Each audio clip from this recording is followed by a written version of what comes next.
At exactly 30 seconds in, the debate stage ripped open like a detonated vault, spraying shards of arrogance and lies across the nation.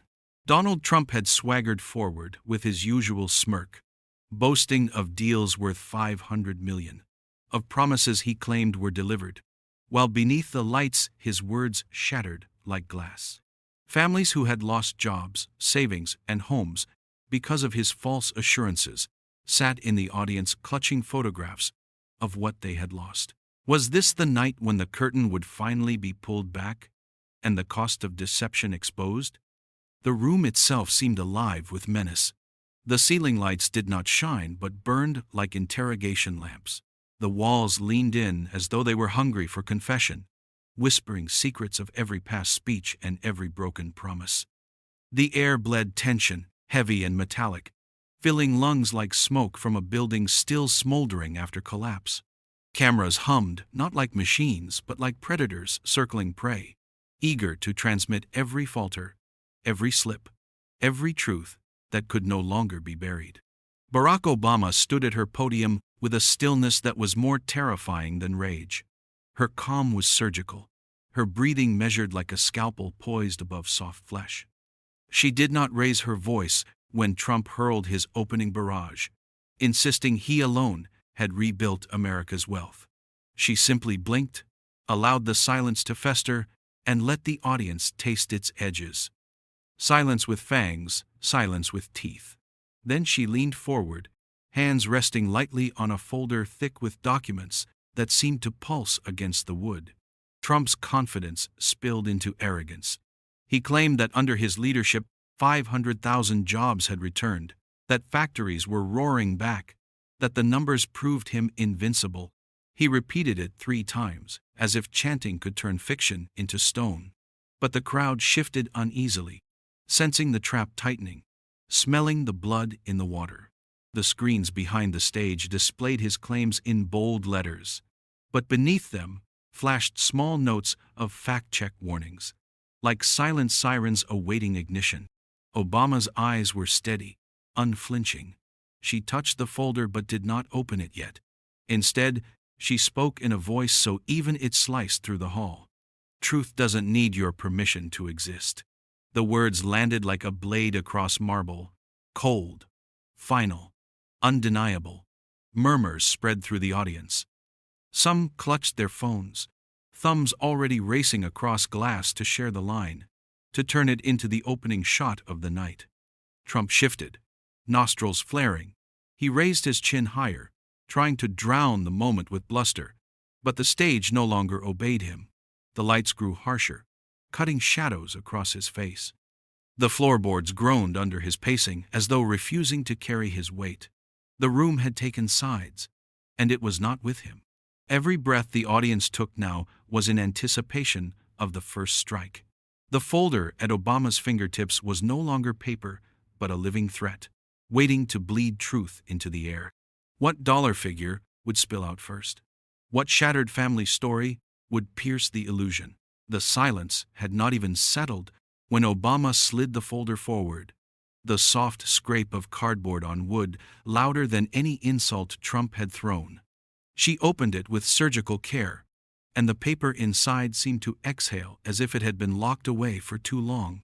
The edges glowed under the unforgiving lights, each page heavy with numbers that could slice flesh cleaner than any blade. She held up the first document, her fingers steady, her voice unhurried. 200 million promised to rebuild small-town factories, she said, eyes never leaving Trump. But instead of reopening doors, that money vanished into shell companies, into empty lots, into dust. 500 families in Ohio alone waited, watched, and then lost everything when the doors never opened. Among them was Maria Lopez, age 42, who took a third job to hold on until the plant reopened. She collapsed on the night shift. She never came home. The room gasped, a living sound that rattled the rafters. Trump's smirk twitched, half collapsing before he forced it back into place. "Fake news," he snapped, jabbing a finger. "Complete fabrication." But Obama turned the page. The paper caught the light like a blade's edge. Her children were aged 14 and 9. Their house was foreclosed exactly 3 months after her death. I have the eviction notice here, signed in ink that bleeds the date of September 14, 2021. She held it up for the cameras, and the lens zoomed so tight, the signature itself seemed to burn across screens nationwide. The air in the hall thickened, pressing against lungs. The crowd murmured names, repeated the numbers, whispered truths like prayers. On social media, Maria Lopez's name trended within minutes, accompanied by photos of her children, their school portraits smiling with innocence, now framed by betrayal. Trump barked back, "That's a tragedy. But you can't blame me for every sad story. Businesses fail, people struggle. It's part of life." Obama's reply landed with surgical cruelty. It's not life when $200 million earmarked for families is siphoned into private pockets. That is theft, with a price tag written in human blood. The document in her hands was not paper anymore. It was a weapon, cutting through denial, slicing away excuses. She laid it flat on the podium as though setting down evidence in a courtroom. The microphones caught the soft slap of paper against wood, a sound that echoed louder than shouting. The audience's energy shifted again. Parents in the crowd clutched their children tighter. Workers with calloused hands leaned forward, jaws set, recognizing their own pain in Maria's story.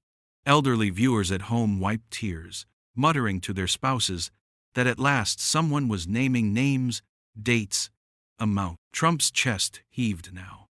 His once controlled gestures fractured into wild chops through the air.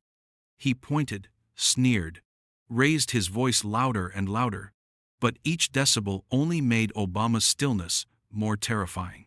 She flipped another page, slower this time, each turn like the cocking of a loaded weapon. The confrontation had begun its escalation, and the next strike promised to pierce deeper than money it would cut into his very credibility. The room was still reeling when Obama lifted the next sheet. This one yellowed at the edges, as if truth itself had aged in silence. The texture caught on her fingers, rough, fibrous, almost alive. She held it between both hands, and let the cameras drink in every crease. Then she spoke, calm and merciless. $3.5 million, funneled into a project in Michigan that was supposed to build a veterans' housing complex. Not one brick was laid, not one veteran housed. Instead, we have 36 men and women who died waiting, names etched into the silence you call leadership. The paper trembled not from her grip, but from the weight of its contents. She unfolded the second page attached, a list of names. Her voice stayed steady as she read the first three: James Holloway, age 71, Felicia Tran, age 63, Marcus Benton, age 58. Each of them died, believing help was coming. The crowd shifted into stunned silence. Then a single sob pierced the air, sharp and uncontained. It came from the back row where Holloway's daughter sat with her hands over her mouth. The cameras swung instantly to her, catching her collapse into the arms of her son. Trump, already sweating, spat back. "You don't know what it takes to run business, to make deals. Things fall through. It happens." His tone cracked, the swagger bleeding into something closer to desperation. Obama did not blink. "You don't steal money. You steal time. And time is what James, Felicia, Marcus, and 33 others never got back." The words sliced through him like surgical steel. Gasps swelled, then applause erupted, sharp and rhythmic, echoing through the rafters until it drowned his attempted rebuttal. Online, her line flashed across millions of screens, replayed in looped clips, captioned in bold letters. Children repeated it to their parents at dinner tables. Workers etched it into protest signs. The truth had legs, and it was running faster than any denial. Trump's jaw clenched. He slammed a hand on his podium. "You think you're perfect? You think you never made mistakes?" His voice climbed, his face blotched crimson under the merciless lights. He pointed again, stabbing the air toward Obama. "You're a liar too. You're just smoother at it." She reached calmly for a red folder beneath the pile, its surface glossy, its seal still unbroken. When she cracked it open, the sound was like bone snapping in the silence. She lifted a single glossy photograph, an empty construction site fenced with rusting wire, weeds climbing through gravel where a foundation should have been. "This is the Michigan site. This was your promise. This is where Marcus Benton should have lived." The audience collectively inhaled, a gasp that made the stage itself feel as though it shifted closer to Trump, closing in. His hands fumbled with his notes, papers slipping, edges flaring like wounded wings. And then Obama lowered the photograph with surgical precision, her voice calm, devastating. "Justice doesn't scream. It documents." The words landed like stone, dropped into still water, sending ripples far beyond the hall, into living rooms, into phones, into the very bloodstream of the nation. Before the echoes of her last line faded, Obama leaned forward and began arranging the papers in a slow, deliberate choreography. Each sheet moved like part of a ritual, stacked, shifted, and aligned until they formed a tower of evidence that seemed to breathe. The audience watched as if spellbound, every rustle of paper a blade slicing through the stale air. Trump tried to cut through the silence. "You've rehearsed this. You've had years to plan this little performance. None of it proves anything." His voice was ragged, the confidence gone, his words bouncing off the marble like stones dropped into a void. Obama selected a thick folder bound with a navy ribbon, its corners sharp as a coffin. She untied the ribbon with careful precision, letting it fall to the podium like shed skin. From inside, she lifted a signed contract, the ink heavy and gleaming under the lights. She held it between two fingers, displaying the bold signature scrawled at the bottom. "Your name, Donald John Trump." A promise to allocate $250 million for community healthcare centers across the Midwest. She let the contract hover in the air, then snapped it down flat so the signature filled the screens. 0 clinics built, 250 million unaccounted for, thousands left untreated. The room erupted in shouts, cries, gasps. In the front row, a young man named Christopher Lane, age 27, stood up trembling. His mother had died of untreated heart failure when the clinic in his county never appeared. His voice cracked as he shouted, "She waited 2 years. She died on the kitchen floor." The cameras seized his face, tears shining under the unforgiving lights, and broadcast it across the nation. Trump's face twisted. He snarled, "Plant! That's an actor. This whole thing is staged." His words broke against the walls that leaned closer now, hungry, suffocating. Obama, calm as ever, turned another page. A receipt, this time, stamped, signed, dated. "This is where the money went. Private accounts, offshore transfers, your initials scrawled on approval notes. Tell Christopher's mother this was a play." The audience roared, but it was not applause. It was anger, guttural and raw, a tide crashing through the hall. Phones lit up like stars as millions typed the words she had just spoken, flooding the world with them in real time. Trump tried a final jab. "You're nothing but a hypocrite. You think people believe you? You left them with nothing too." His voice cracked on the last word, trembling with desperation. Obama lifted a final envelope, blood red with a seal that glistened under the lights. She tore it open. Inside lay photographs of children, thin, pale, smiling faintly at community health fairs that never materialized. She raised one, holding it steady. "These are the faces you traded for your accounts. They will outlast every lie you tell." The crowd rose to its feet in unison, a tidal wave of sound crashing against the stage. Trump staggered back, sweat beading his temples, lips trembling with words that no longer came. The room had turned courtroom, and he was the defendant, stripped bare. The hall pulsed with fury, as if the walls themselves were breathing harder, pressing inward. Trump clutched the edge of his podium with white knuckles, his face glistening under the merciless lights. His voice now nothing more than fragments of bluster.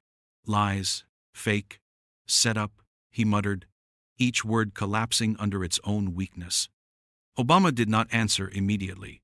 She let the silence work like a scalpel, slicing away his last defenses. Then she raised the final stack of documents, the tallest of them all, its weight bending her wrist. When she set it down, the thud reverberated through the hall like a gavel of judgment.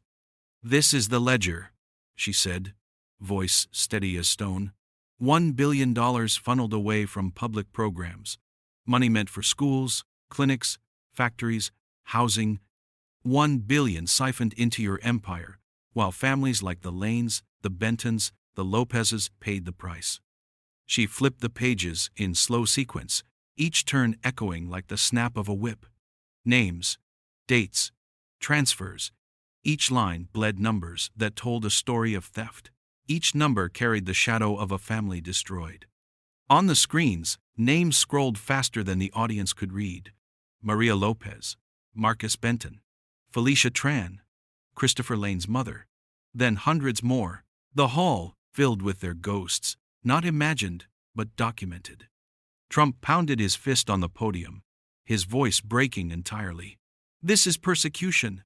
This is treason." His words cracked, desperate, spat through trembling lips. His eyes darted wildly, as if searching for an escape from the cage of truth. Obama did not flinch. She held up a final page, his signature, beside an approval line, authorizing the diversion of funds. The ink shimmered under the lights. Undeniable, damning. She spoke with quiet devastation. "You signed away their futures with the stroke of a pen. This is not treason against me. It is treason against them." The hall detonated. Cries, shouts, sobs, applause all fused into a roar that seemed to lift the very floorboards. Protesters outside filled the streets, their chants rising in rhythm with the fury inside. Across the nation, televisions replayed the moment. Children repeating the line in schoolyards, workers pausing mid-shift to watch it on phones, elderly veterans weeping in nursing homes. Trump's body betrayed him. Shoulders sagged, his knees bent slightly, as though the ground itself pulled him down. His once unshakable smirk dissolved into a vacant stare. He muttered half-formed words that never became sentences. The collapse was complete, not in silence but in the roar of a world that had finally seen the ledger. Obama closed the folder with deliberate care. The snap of cardboard sealing, not just paper, but judgment itself. She placed both hands on the podium and let the silence return, not empty, but filled with the weight of undeniable truth. Her final line of the night rang like a verdict. "History will not remember the volume of your voice, Donald. It will remember the cost of your lies."